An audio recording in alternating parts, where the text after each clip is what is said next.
All right, we're live. Good afternoon, everybody. Welcome to another episode of Elevate Your Grind, brought to you by the Cannabis Lab. I am your host, Todd Rosales. As always, another happy hour edition of Elevate Your Grind. We've got some awesome guests for you guys today.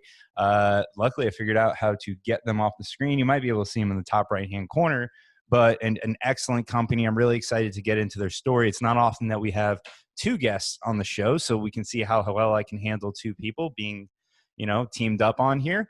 Just, typical announcements, guys. Next week, Thursday, July 16th at 6 p.m., we are going to have auditing, accounting, and tax in the cannabis space. So if you're a cannabis business, you want to get into the cannabis business, you're a service provider, we've got 5 excellent thought leaders that are going to be on that panel.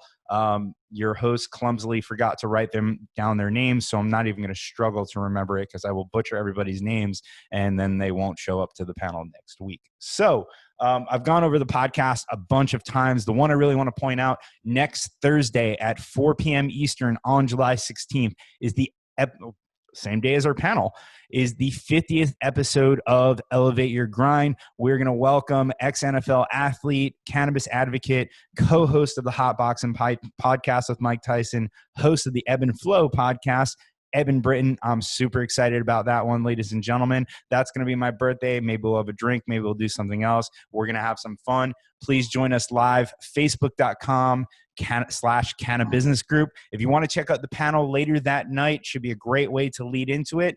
www.joinclab.com. Register for the event. You can put yourself as my guest. If you're not a member of C-Lab, just register as a guest of Todd Rosales. Make sure you guys get in for free and see what C-Lab is all about. You guys can do that one time, become my guest, and then next time, unfortunately, you're going to have to pay, but definitely come see what we're all about, and you're going to meet great folks like my guest today. So, without further ado, my guests today, they are part of a multi-state cannabis operator. They are doing things the right way, in my opinion, and maybe we'll dig into that a little bit further, but they are part of a team. They were one of the first original 15 employees, and usually I'll go into individual accolades, but that's all going to come out here. So please welcome my guests, Tobi Lebowitz and Todd Green from Jushi Holdings. Thank you, Todd. Thanks for having us, and we'll try to go easy on you today since it's 2 against 1. Yeah, I think the hardest thing for me is going to be every time you mention Todd's name, I'm going to look and possibly respond. Todd, I don't know about you, but it's very rare that I'm around other Todds, so this is going to be a tough one for me. I always get excited when I meet another Todd, so same boat. Yeah, man. I mean, it's weird. We're a rare bunch. So you guys are with Jushi Holdings, which, you guys are headquartered in Florida, but you don't operate in Florida. And so I'm sure a lot of people in Cannabis Lab might be familiar with you. They might not be familiar with you. Can you just kind of give us a quick overview, and then I want to get into your stories? Sure. So we are a multi-state operator, and we are headquartered in Boca Raton, Florida. And we mostly operate in Pennsylvania, Illinois, Ohio, Nevada, and soon to be California. But we have our corporate headquarters, like I said, in Boca Raton, and have about 30 employees right here in the state of Florida. Very cool. Also, Toby mentioned Virginia. We're also in Virginia. Oh, Virginia. So, yes, we're building out. We are building out a very important part of our business in Virginia. Well, see, that's the problem with a company like you guys. You guys are growing fast and quickly, and you're in so many states that it might be hard to keep track of them. So, we'll forgive you this time. So talk to me, guys. Jushi Holdings has, the cannabis industry in itself has only been around for 10 years, right? And Todd, I know you have a great story. You and I kind of went over it a little bit yesterday. We had a pre-call. Yes, folks, we're getting a little bit more professional. We did a pre-call. And you were telling me that essentially, you went to law school specifically to try to get into this industry. You hustled your ass off, but I think the story will come better from you. Talk to me about, how you did your progression from law school, even though it wasn't, the best law school, just kidding. But you went to law school, worked for a cannabis law firm, and then made it to Jushi. Give us a little bit about your journey. Sure. So I actually started undergrad 2008, University of Miami, go Canes. Focus in entrepreneurship, always was very, very interested in cannabis. And right around that time is when you started hearing rumors about states going legal, medical. And, I figured, what is the best time to look at a new industry other than when it's brand new? There's no real expertise per se. There's no barriers to entry that you couldn't really get over. So I figured, okay, I'm just going to keep doing my research, keep learning about the industry, doing what I can. By the time I was graduating undergrad and starting to focus on law school, medical cannabis, specifically in the States, started to really pick up.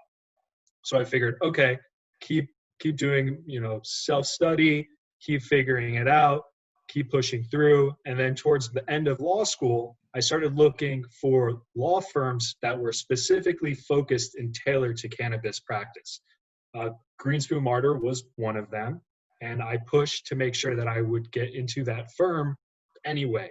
And I actually started. Weren't they one of the first in Florida that were really getting into the space? Exactly. Yeah, they were one of the first. They were one of the biggest. They were one of the only ones really marketing themselves as a cannabis practicing firm. Shout out real quick, because they were one of the first supporters of C-Lab too. Jerry Greenspoon helped Robert right at the beginning. So yep.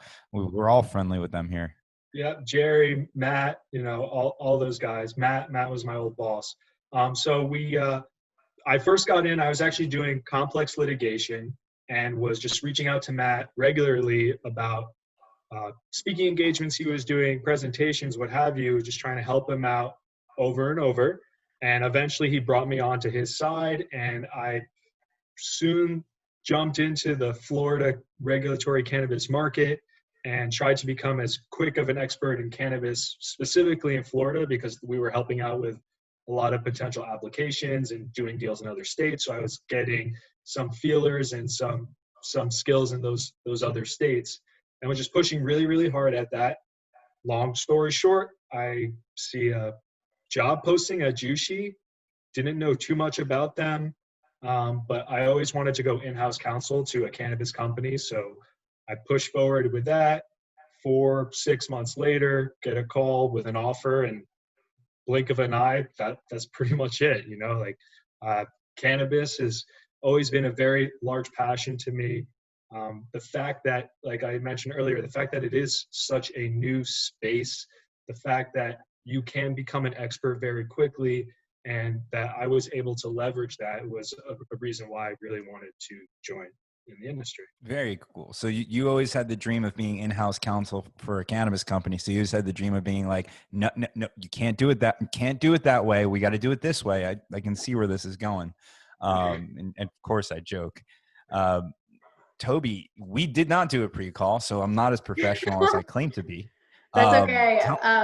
Well, I'll tell you that if you would have asked my law school self, and I'm not going to mention that year that was in, if I'd be working at a cannabis company in 15 years, I would have laughed at you, because I went to law school at University of Florida, graduated top of my class, and went and did a federal clerkship and thought, hey, I'm gonna, be in the federal space one way or another. Ended up being a commercial litigator, practiced a lot in federal court, went into employment law, made partner at Stearns Weaver down in South Florida, and thought that was going to be my home forever. And then got recruited to work for an aerospace company, for an aerospace company named KLX that was later bought by Boeing about 2 years ago.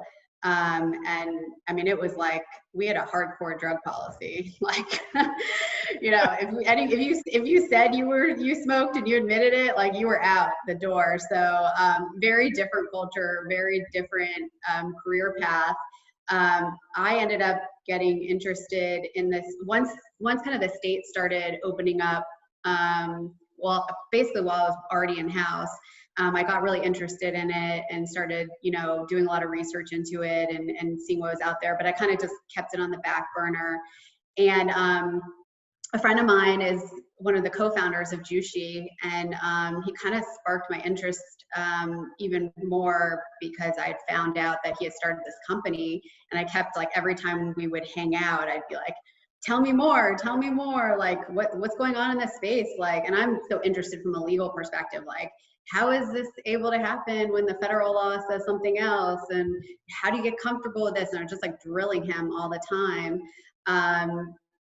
Long story short, the company I was working for got bought by Boeing. Boeing offered me a job. And again, if you would have told me 5 years ago that I would have, rejected a job from them to go into a cannabis company, I'd be laughing. But I mean, really, there was an opening for somebody with a public company experience because we were going public. And I had that background. I had done a lot of corporate governance, a lot of corporate investigations, lawsuits, you name it, for that public company that I worked for.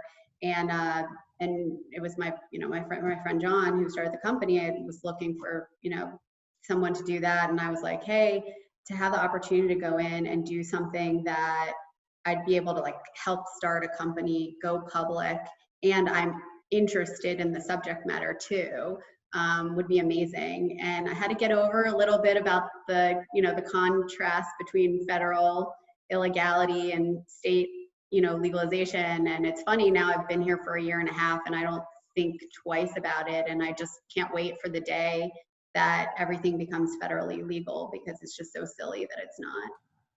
Well, I think you made the right choice, right? You had mentioned that Boeing had offered you a job and you decided to go into the cannabis industry. And realistically, when the pandemic hit, people stopped flying and cannabis sales went up, and we were deemed essential. So you just saw the future.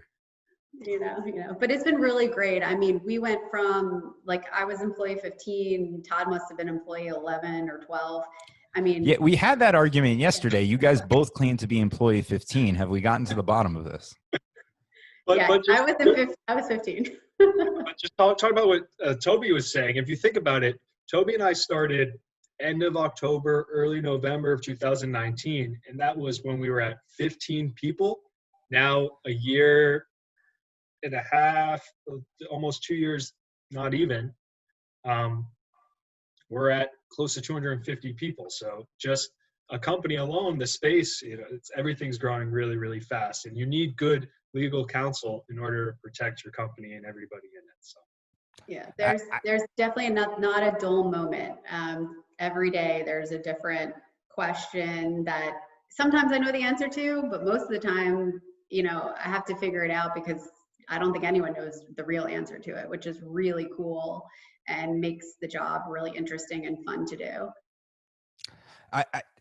That really interests me the most about this space, right? Because for everybody that's in this space, the longest that you technically could have been in the quote unquote legal cannabis market is about 10 years at this point, right? So if anybody has more experience on you, at most, it's 10 years. And that's if you started today. I mean, there were people who kind of got into it beforehand in services, offering services to the cannabis market. But let's set 2010 as the benchmark.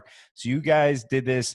You said you joined November 2019, which is, just over 18. A year and a half. I meant 18. He was November 2018. I was actually January 2019. I started like 2 months after him. Yeah.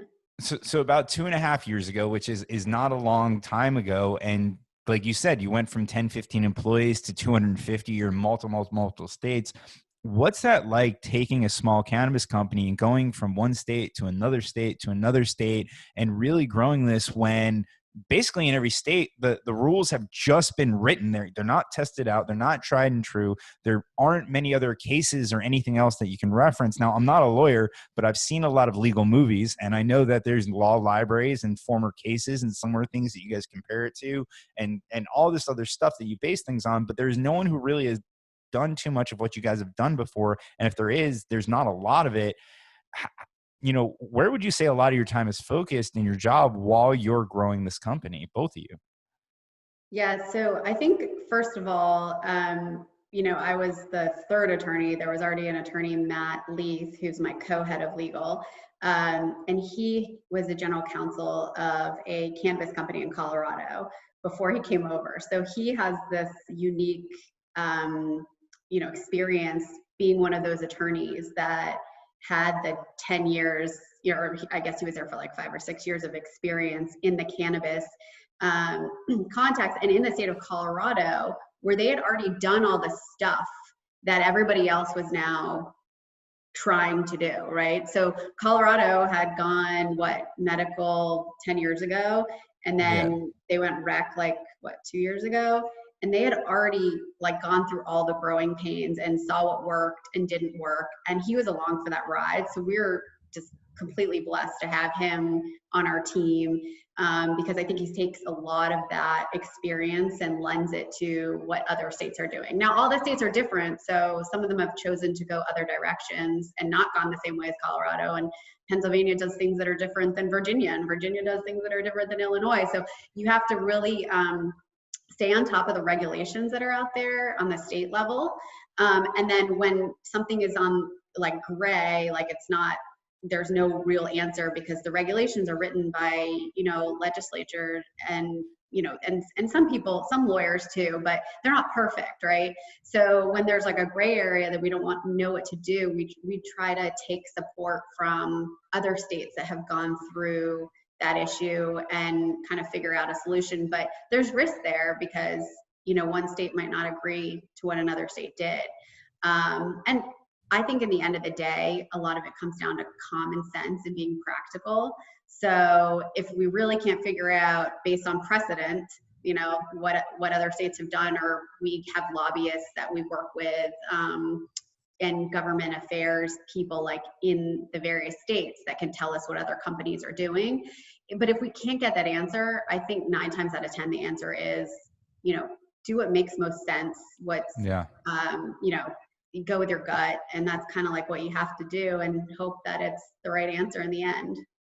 Very cool. So Todd, I know that you've kind of progressed out of just the legal side of the business, dealing with a lot of IR and business development and things on that side, and really more the financial side. I look at you, man, and I hope that I can say this is, I look at you as kind of a utility player who your formal education was the law, but I feel like you studied law and practiced law to figure out how to, and I don't want to say take advantage of the system, but how you can best work the system to your advantage as a business person. I mean, clearly moving on beyond law, the legal thing, just doing IR and really helping grow this company.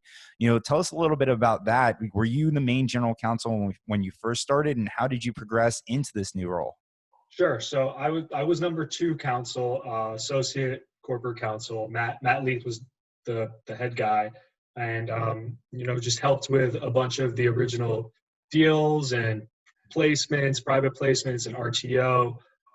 But touching on what Toby was saying, you really need to become an expert in every single state that you're in, and having a strong sense of highly regulated industries, whether that be banking, or even something like telemarketing that have very specific state-by-state rules you need to understand and get into.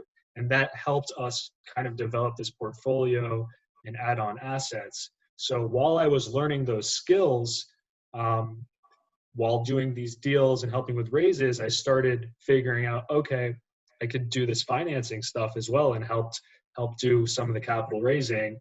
And especially in a growing startup type company, you need to be willing and ready to wear multiple hats. And then sometimes one hat just fits better than the others, and it's time to hit the ground running and do everything you can to make sure that you're helping out the company to the best of your abilities. The multiple hats thing, I mean, you hit on something completely relevant. I mean, relevant to the industry and relevant, really what was going on at the time in our company.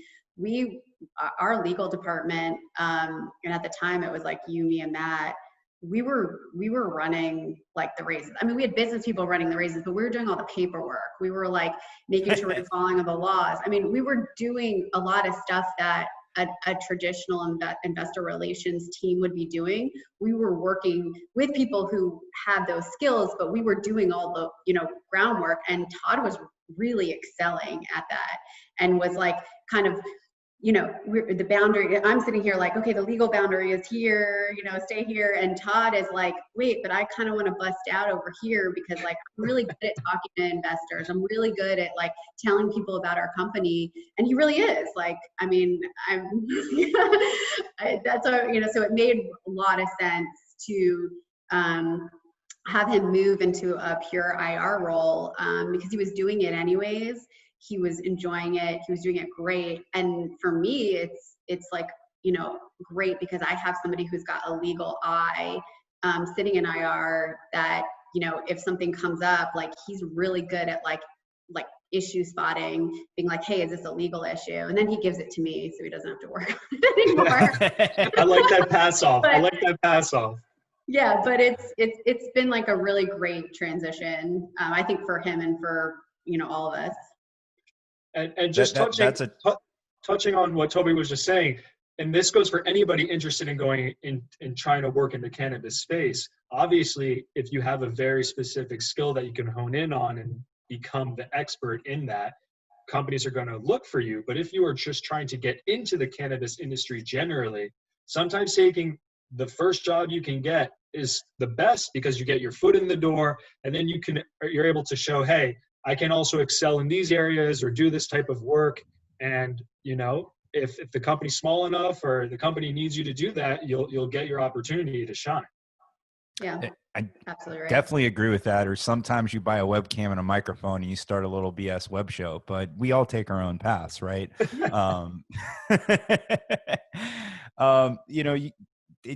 I like what you did there. That's a true entrepreneurial path, and based on what Toby said, where you figured out what you liked about the legal side of the job, figured out what you didn't like, and you capitalized on it. So now you do the things you like, and everything you don't like, you pass over to Toby to finish up for you. So perfect combination. Well, it doesn't exactly work that way, but okay. I wish. I'm going to get a lot of people in trouble on this show. So, all in jest. So you guys are doing very well, but one of the nuances to your company, which is very intriguing to me, is, and we brought it up in the beginning, is that you're headquartered here in Boca Raton. So, and when people look at cannabis companies, Todd, I think you're right. Getting your foot in the door and honing a specific skill that you can add to this industry is definitely the best way in the door. Like listen, anybody who's coming into this industry expecting to make more money than they are anywhere else right now, we're all in startup mode. That's just not going to happen. So getting your foot in the door, paying your dues, it should pay off for everybody in the long run. God, I lost my train of thought in that. I was going down a rabbit hole. Taking the first job that you're doing. So you guys, cannabis companies are more than just cultivators and retailers. There's actually a corporation behind it. There's a company behind it. There's HR, there's marketing, there's sales, there's operations and all this stuff. So you guys are headquartered here in Boca, and I'm assuming most of the corporate officers are down here or in Manhattan. Do you think that hinders you by not operating in the state where you're headquartered, because you can't just run to the store, check on things, kind of have like a model store that you guys can test things on and they're down the street? When you're going to your locations, checking on grows, checking on stores, you're traveling, you're on the road a lot, or is that just part of the job? I think it's pretty typical for a public company. Even the one I worked at in the aerospace industry, we were headquartered in Wellington, and we had a warehouse in Miami, a warehouse in Germany, New Jersey. I think it just, for us, it's being headquartered in Boca is easy. I mean, despite the COVID situation going on right now, it's usually an easy flight to get to the Northeast. It's an easy flight to get to Chicago. It's an easy flight to get to Colorado. I mean, it's really not that big of a deal from a distance perspective. And a lot of the stuff that we're doing in Boca is on the legal side, the finance side, the accounting side, our investor relations, you can do remotely, and there's really not that much day-to-day interaction like on the ground. But like our HR folks, they travel a lot because they, are right, in this, they need to be like in the center of things. Also our operations folks, we have people that are local. We have operations individuals that are local to Pennsylvania. We have operations folks that are local to Illinois, like where we have large amounts of operations. We have people who are kind of the liaison, I want to say, between corporate and the operations that are the people on the ground that are making sure that everything from a day-to-day business is working. But we have a really hands-on executive team. And so, you know, notwithstanding what's going on right now, I mean, to hop on an airplane and to go somewhere to roll up their sleeves and get into an issue or to make sure something's running smoothly is like not unheard of, even at the highest levels of the company. Our CEO travels a lot. Our co-president, Eric Moth, who that's the team that Todd, is part of. He's traveling all over all the time to our operations, to making sure that he understands what's going on and bringing back information and bringing back like great ideas to the corporate office. So we might be far away in Boca, but I think in modern day technology, we Zoom a lot. We've got we have a senior management meeting like once a week where we all get on like this and talk, and everyone's got to be on Zoom because we want to make sure we see everybody in person. And before all this COVID stuff happened, we were doing a lot of traveling and seeing each other in person. So we'll see what happens with, the current situation, but we're doing what we can and making sure we try to stay connected, at the very least through video conferencing. Yeah. Todd, how about for you? I mean, IR is a very personable job. I've done the job before. I've dealt with a lot of high net worth individuals and done investor relations. I mean, you guys have locations in New York and in Florida in the heart of where most of them live. But, how has your job changed since the pandemic hit? And is it a little bit harder now because you can't go and see people? And I'm assuming you're Zooming or doing other things with them. It's changed drastically. I mean, we're not doing conferences, right? MJ BizCon keeps getting delayed. Big conferences keep getting delayed. A lot of virtual for sure. We try to keep up the Zoom meetings and do that type of stuff regularly, reaching out to sell side to get coverage and keeping them updated, trying to stay actively engaged with our investors through our press releases and just, regular outreach after earnings and stuff like that. But yeah, it's definitely a different environment than usual. Maybe we'll be trying to push more press and media coverage just to stay on people's minds, but it's definitely a lot more interesting now because of this COVID situation. What we have noticed though is people that weren't as willing to do virtual type stuff are now becoming more willing and are adapting to it. So we think that this will create more efficiencies down the road, but that's all kind of still developing.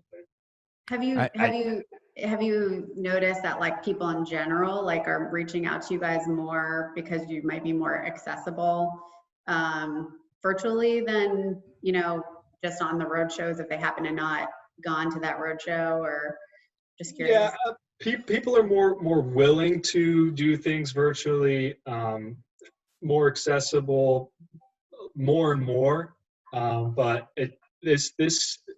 I'm very curious to see what happens once things are back to normal and what that really means. Whether that's we keep doing virtual conferences, whether that means adding more conferences, starting up roadshows again. Roadshows were a very big thing when we were doing placements. Eric was traveling most of the world doing that type of stuff. So it is interesting because, you can't really do site visits or things like that people would normally want to do to get a real understanding of the business. So yeah, before COVID happened, I mean, your team had just come back from like a European roadshow because we have investors all over the world, not just the United States. So it's a little different now. Yeah. Todd, your job sounds horrible. Just came back from a European roadshow. I wish. Feel bad for you, bud. No, he didn't get to go. He had to do all the behind the scenes work. Well, now I do feel bad for you then. I'll take that back. But talking about Florida versus other states, kind of what Toby was mentioning earlier, we as a company have really built out this very strong corporate team. And because of that, we know how to select strong support systems and teams. So our boots on the ground are experts in those states. We trust them. They know what they're doing, and they listen, and we stay on top of them. So even if traveling isn't necessarily a go like it normally is, we are very much in contact with every single person. We know what's going on, and we're able to make decisions quickly to push things through. How similar is it to create SOPs, standard operating procedures, across all the different states when I imagine for the most part, 60 to 70% of the regulations are similar, but there's probably a lot of nuances here and there that are different enough from state to state.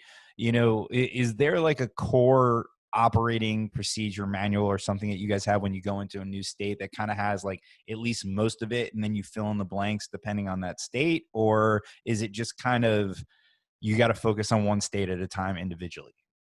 So we try to operate to like the common denominator. So like scaling, operations. So if we can do something the same in another state and like replicate it, obviously that'll be more efficient and more cost effective.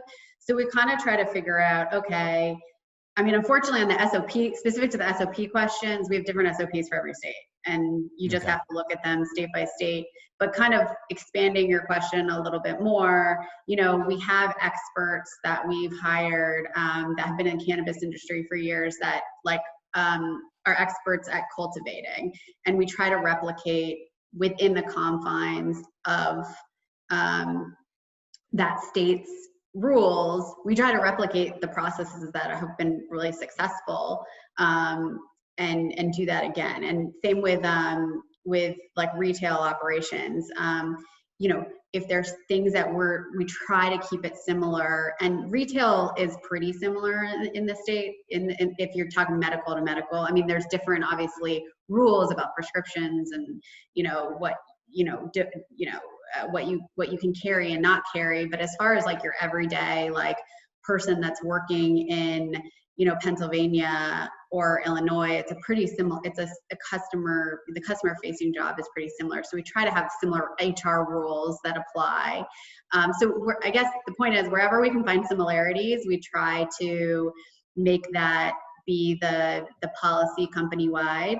But yeah, unfortunately we're in a state by state industry, and so we have to tailor everything, and that takes that takes a lot of time and effort. But we've got in addition to Matt and myself, we've got two other attorneys, one that focuses on M&A, and then we have another attorney that focuses also on like regulatory issues and lobbying and interpretation and applications. We have an applications group. So we do acquire a lot of companies, but we're also trying to apply for licenses like organically. But yeah, it's a lot of work. And we have a compliance team. So we also have a VP of compliance and then a compliance manager. And basically all six of us meet once a week. And actually we had our meeting today, and we talk about, hey, Governor Wolf issued this travel advisory, like what are we going to do about, like, how are we going to deal with that? Or New York has a quarantine order in place, like how do we deal with people traveling? Those are kind of the newer issues. But in the same context in the marijuana space, like, yeah, you gotta like unfortunately like look at every state individually and understand their nuances. Rules and regulations for each state become your best friend. There was the release of COVID for Pennsylvania and Illinois. I forget the exact phrasing, but one was an essential business and the other was life-sustaining.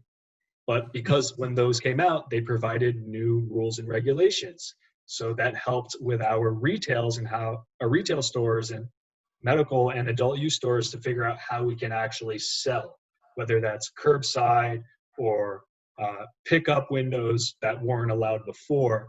But you have to stay on top of the rules and regs, because as soon as those were published, we needed to update our procedures to make sure that they were following those state-specific requirements. So the nice always thing, be reading. Yeah, go ahead, sorry. Always be reading. Yeah, but the nice thing about, I mean, if there's kind of like a silver lining of this COVID situation, we were deemed essential businesses, but it ended really more importantly than that.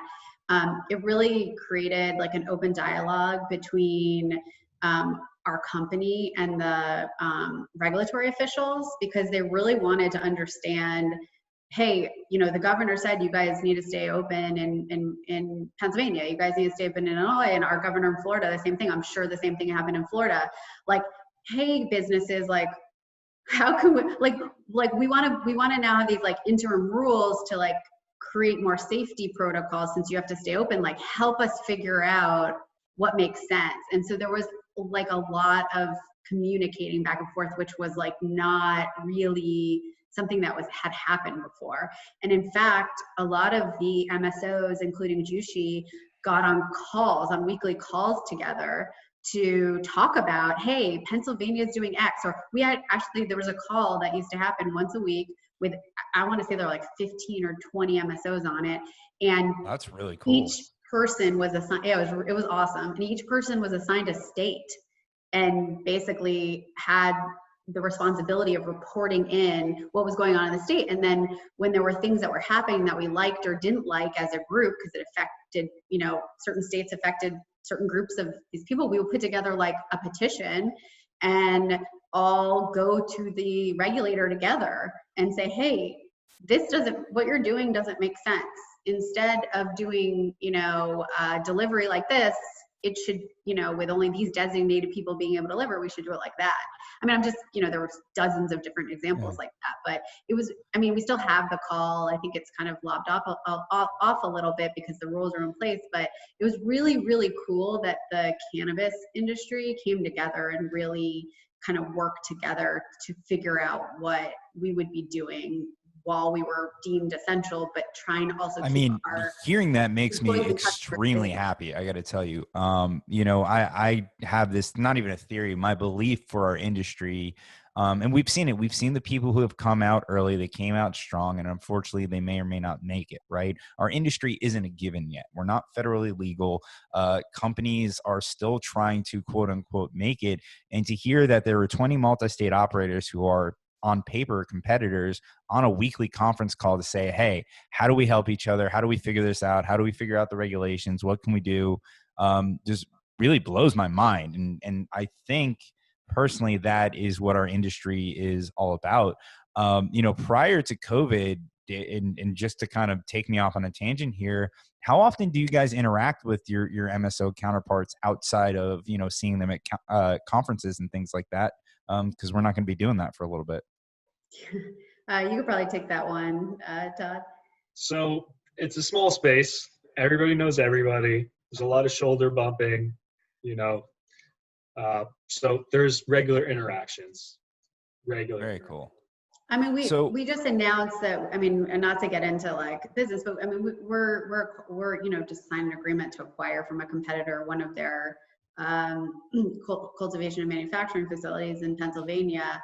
We wouldn't have been able to do that had we not all had some sort of relationship. So while we do compete and we do compete fiercely, there is like a network, there is a networking, and there is a, like Todd said, like rubbing shoulders. There is a communication kind of network between the MSOs. But yeah, like to really freely trade information, like on that call, I think that was like the first time that I personally, I don't know about you, Todd, but I had really experienced, wow, like we're just letting the floodgates open a bit because we all want to make sure we're doing the right thing and we're all doing the same thing when something wasn't completely clear, It makes sense. It's practical. It's logical. You have a rule book thrown at you, and then you can't fork out certain parts of it. If you all get together and agree, yeah, we're all confused by that, we need clarification, it's a lot easier to get that from the state that you're seeking that guidance from. So. Yeah. So we've been talking for a while, and as much as I enjoy talking to both of you guys, I want to talk a little bit about the company. You guys are doing great, but I want to start with the culture at Jushi, because one of the things that really amazes me in the pre-call that we did, and then my call again with Todd, you guys are very passionate about not just your jobs, but your company, right? You guys wear the branding, you wear the logos proudly. You're proudly displaying your, there you go. You got the shirt on, proudly displaying your backgrounds here. I imagine that part of that has to be a good culture that you guys have cultivated there. And, people watching this will be like, hey, pun, pun, pun. We're doing a lot of them, right? But talk to me a little bit about the culture and how you guys have created this environment where everybody's so proud to be a part of the team. I mean, for me, I think it's, and I probably speak for a lot of people, but it's that we kind of, I don't know how else to say it, but we kind of put our money where our mouth is. We said what we were going to do when we started the company, and we're doing it. And I think it's really hard for a lot of companies to not only, survive in this space, but to also tell, the public, hey, we're going to do X, we're going to deliver on X, Y, and Z, and actually do that. And we just have a group of people who say, hey, this is our goal, and I don't care what it takes. I mean, obviously within the law and, being ethical and that sort of stuff. But other than that, like, we're going to do that. And we have really good visionaries that sit at the top of our company and have, these, like I said, like goals in mind that they want to be acted on. And then they've picked the right people to execute on that plan, and that people believe in their plan. So I think that makes it kind of easy to drink the Kool-Aid, right? Because if you believe in the people at the top of your organization and the vision that they have, then you think that that's going to result in a successful company, like, hey, I want to be part of that, and I want to continue to be part of that. And that's what does it for me. Yeah. So Toby and I have been around from almost the beginning. We built a very, very strong foundation and built that on actual execution. And it had a very large trickle down effect. People started drinking the Kool-Aid and really started believing, okay, our CEO is saying something, and we're actually going to do it in a certain time and do it right. And when people start realizing that, and we're actually doing that, whether that's opening a store, whether that's just making sure that when we're in a negotiation that we're actually going to get you a red line, a flip back on time, or that with our vendors, we're going to pay you on time, that we're going to treat you with respect, that we have a lot of women high up in our company, which I think is very important, that, we take leadership seriously and leading by example more than ever. So it's just good to know that when you see somebody at the company, whether it's an executive or not, that everybody kind of has the same vision, passion, which is help patients get medicine, help build a very compliant company, regulatory compliant company, and be very transparent with everything. You don't try to hide things. We don't have skeletons in our closet. We push things along. We're public, so yeah, exactly. There's a lot of disclosure obligations. So we make sure whatever we do, we're doing it the right way, because we're going to have to tell everyone, what we're doing. And honestly, I kind of just full circle back to the beginning when you were, asking us like how we got involved, and I told you I never saw myself in a cannabis company. Well, yeah, I probably didn't see myself in some of the, any old cannabis company, but when I really learned about Jushi, and I learned about our CEO, and I learned about the people who founded the company, they have a very high moral compass. And for me, if I was going to go into, a company and practice law in a space that, at the time, if somebody wanted to turn around and take my license away because it was federally illegal what I was doing, that scared me in a way, but I knew that the management that I was dealing with on everything else was going to do it right. And they've proven that to me and continue to do so. Very cool. Well, I again, there's a lot of things I love about this industry. I'm very passionate about this industry. That's why I sit behind this desk and do this, 2 to 4 times a week. I think the cannabis industry, because a lot of us getting into it, Toby, just like you said, there was a stigma around this industry. There's still a stigma around this industry. So when you're working in cannabis, there was an assumption about all of us already. And I believe because of that people in this industry have worked very hard to go above and beyond and kind of reinvent the way that companies operate and work. And they're doing things, I don't want to say the right way this time because it wasn't wrong before, but I think they're doing things better. And, I don't remember who I talked to. Actually yesterday, Ryan G. Smith of LeafLink was saying he hopes in 5 to 10 years that other industries look at the cannabis space and say, we need to replicate what they're doing. And he meant from a technology standpoint, but I also think from a personnel standpoint, just the way that these companies are operating. Now, not all of them, right? And the ones that we know that we don't want to operate are in the news, but that's the same in any industry. Yeah. Yeah. I think what you guys are doing is great. If we can get into it a little bit, I know you just had an earnings call yesterday. I was privileged enough to sit in on that. And how much can you guys get into about that call and how you guys are doing? Because I think, you guys are doing it right. You are building your company, you're bootstrapping it, you're taking it, one opportunity at a time, and you're doing it like a traditional business. Yeah, well, I mean, what I can say is what I kind of said a little bit before was, we tell the market we're going to do something, we do it. And the earnings call was a great example of that. I mean, if you listen to our earnings call last time and you listen to the one before,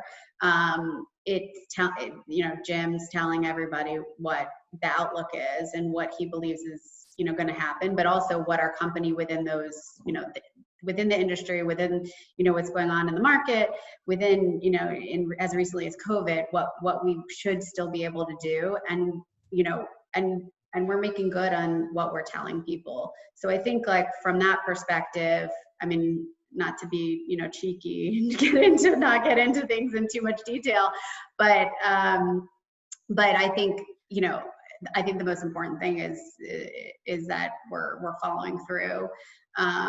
And we're being transparent about what we can and cannot do. And I think he made that very clear on the call yesterday, particularly in light of COVID. Of all, the stores we're building out in Pennsylvania, the stores we're building out in Illinois, they'll get built out. They might get delayed a little bit because it's hard to get, construction done timely and all that kind of stuff. But we're being very honest to the market, and we're making good on, what we're telling people. And that's a perfect segue into a next podcast about our earnings and Jushi as a whole. No. We can make this a regular series. I mean, I think I handle myself pretty well with 2 people. We'll have to get the audience approval from that. But, we're coming up on the hour here. As always, I've got to put my kid to sleep. Is there anything that you guys can share with us on the future of Jushi that we can look forward to? Give Todd? Yeah. Keep up on our press releases. I think Pennsylvania will be very interesting over the next year or so. Same thing with Virginia, Illinois. But check out our website, jushico.com. Look through there. If you have any questions, there's a email address on there that you can reach out to, and we'll be more than happy to answer any of those questions with follow-up calls, info, etc. Agreed. Toby, any parting words? No, just thanks for having us and giving us the opportunity to kind of tell everyone what we're doing and who we are. And we look forward to seeing you guys all again. Thank you so much. Awesome. Well, I have one last question before I can let you go, because this has been on my mind the entire call, and I don't know if you guys can answer it or have the answer. Where did the name Jushi come from? I knew that was the question. I knew that was going to be the question. I've been meaning to ask it since the first question. So it's actually on our website. Another little plug. It is actually the oldest known civilization to have been found with medical cannabis. It was actually in the shaman's burial chambers. I think it was like 100 grams of cannabis, like 3,000 years old, and it was still consumable when they found it. Wow. Yeah. Allegedly. Very cool. But that's our corporate name. We operate under Beyond Hello. and the lab, the bank, and the clinic. Those are all very cool names as well, but I love the Jushi name.